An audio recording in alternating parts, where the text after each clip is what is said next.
नमस्कार दोस्तों, स्वागत है आप सभी का हमारे यूट्यूब चैनल में। आज हम पढ़ेंगे कूलाम के नियम का सदिश निरूपण। क्या पढ़ेंगे? कूलाम के नियम का सदिश निरूपण। तो सबसे पहले हमें चित्र बनाना होगा सदिश निरूपण में। तो पहले बना लेंगे एक्स दिशा, ये वाई दिशा और ये जेड दिशा। और अब यहाँ पर दो रेखा खींच देंगे। ये होगा बिंदु ए और ये होगा बिंदु बी। कौन सा बिंदु होगा? बिंदु बी होगा। अब बिंदु बी के कारण जो ए पर बल लगेगा उसे एफ ए से डिनोट करेंगे। यहाँ पर वेक्टर लगा देना।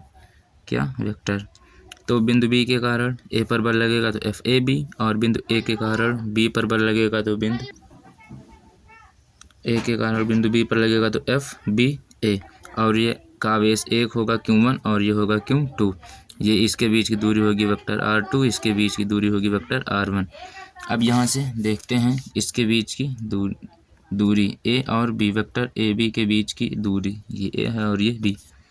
वेक्टर ए बी के बीच की दूरी तो पहले निकालेंगे ओ बी, तो vector O B minus vector O ए।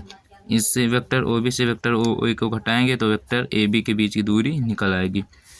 तो चलिए घटाते हैं। तो वेक्टर ओ बी क्या है? O B. तो इसकी दूरी क्या है? R2, तो वेक्टर R2। और वेक्टर ओ ए के बीच की दूरी क्या है? वेक्टर R1, तो वेक्टर R1। इतना करने के बाद इसको छोड़ देंगे।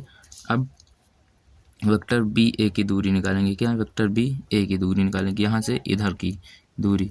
तो ये हो जाएगा ओ ए माइनस ओ बी। क्या? O A minus O B.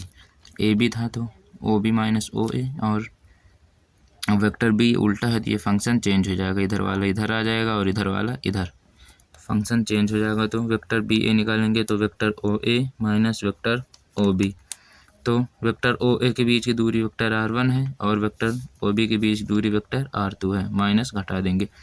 अब यहाँ से माइनस कॉमन लेंगे तो ये हो जाएगा, माइनस कॉमन लेंगे तो एक माइनस बचेगा वेक्टर R1, प्लस ये माइनस कॉमन लेंगे तो प्लस बचेगा तो वेक्टर R2।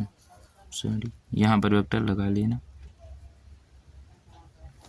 तो अब ये इसको इधर ले लेंगे तो vector R2 minus vector R1, अर्थात वेक्टर ए बी बराबर माइनस वेक्टर बी ए।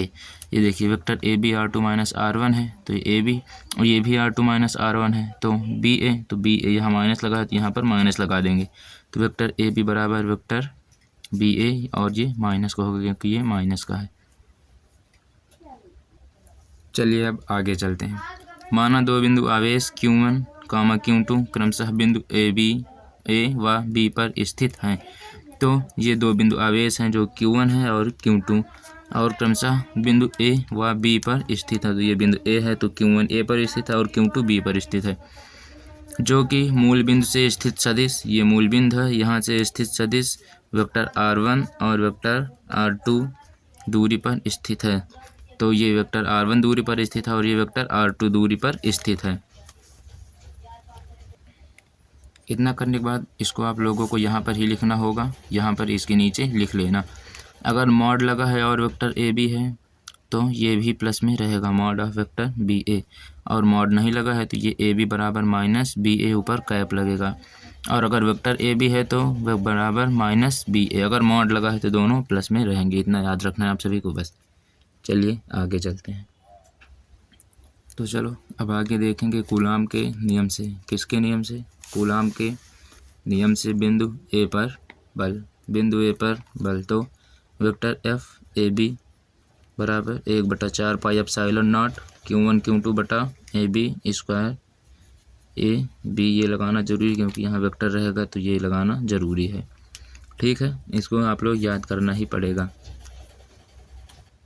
और मैंने आपको बताया था बिंदु ए पर बल लगेगा तो उसे वेक्टर एफ ए बी लिखेंगे, तो ये तो आप सभी को पता होगा। अब इसके बाद देखते हैं बिंदु बी पर बल।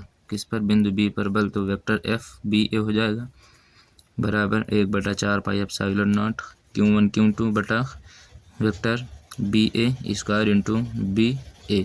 इससे तो आप लोगों को कोई दिक्कत नहीं होगी क्योंकि ये ए बी, ये आर स्क्वायर यहाँ पर होता है तो आर, बीच की दूरी क्या थी? ए बी थी। कि क्या थी बीच की दूरी? ए बी थी। बिंदु ए से बी के बीच की दूरी है ये, तो ए बी स्क्वायर। वही यहाँ पर भी है, बी ए पर एफ बी पर बल लगेगा तो वेक्टर बी ए, और ये हो जाएगा।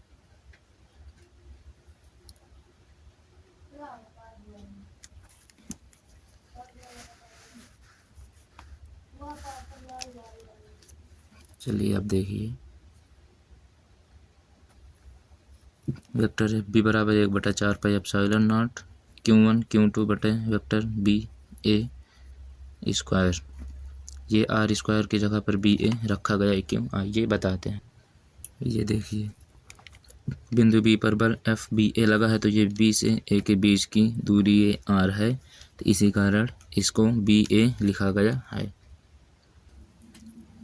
अब F B A 1/4 pi epsilon naught Q1 Q2, ये वेक्टर बी ए स्क्वायर को A B square mod of A B square लिख सकते हैं। अभी मैंने आपको बताया था कि वेक्टर ए बी मॉड में है तो उसके बराबर में वेक्टर बी ए हो सकता है, तो बताया था। तो वेक्टर बी ए की जगह पर वेक्टर ए बी रख देंगे, और ये बताया था कि केवल ए बी और ऊपर कैप है तो वो होगा बराबर माइनस में, ये माइनस में होगा, उल्टा करेंगे तो ये माइनस में रहेगा।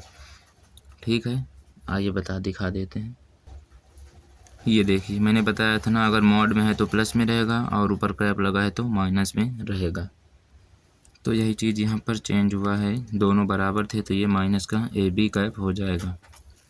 ठीक है,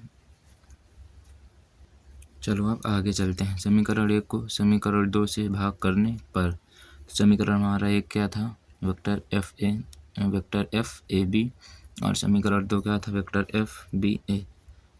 तो समीकरण 1 का जो मान निकला था वो निकला था 1/4 pi epsilon naught Q1 Q2 बटा A B square dot A B cap, और वेक्टर एफ बी ए का मान जो निकला था 1/4 pi epsilon naught Q1 Q2 बटा vector A B square minus A B ये निकला था। तो अब ये इसको काट देंगे, 1/4 पाई एप्सिलॉन नॉट से 1/4 पाई एप्सिलॉन नॉट कट जाएगा, और इससे ये कट जाएगा क्योंकि समान है, और इससे ये भी कट जाएगा किंतु ये माइनस बचेगा, माइनस का 1। ये देखिए आगे लिखे हैं, वेक्टर एफ ए बी बटा वेक्टर एफ बी ए बराबर माइनस का 1। तो वेक्टर एफ ए बी, तो ये इधर भाग में इधर आएगा तो गुणा में हो जाएगा, तो वेक्टर एफ ए बी बराबर वेक्टर एफ बी ए, जो कि न्यूटन का तृतीय नियम है क्या, अतः लिख देना हिंदी में, कूलाम का नियम न्यूटन के क्रिया प्रतिक्रिया नियम का पालन करता है, और यही है हमारे किसकी तुलना, ये कूलाम के नियम का सदिश निरूपण यही है। आशा करते हैं आप सभी को वीडियो पसंद आई होगी। अगर वीडियो अच्छी लगी हो चैनल को लाइक करिए, सब्सक्राइब करिए, ताकि हमारी सभी नई वीडियो आप तक तुरंत पहुंचे, बिल्कुल मुफ्त।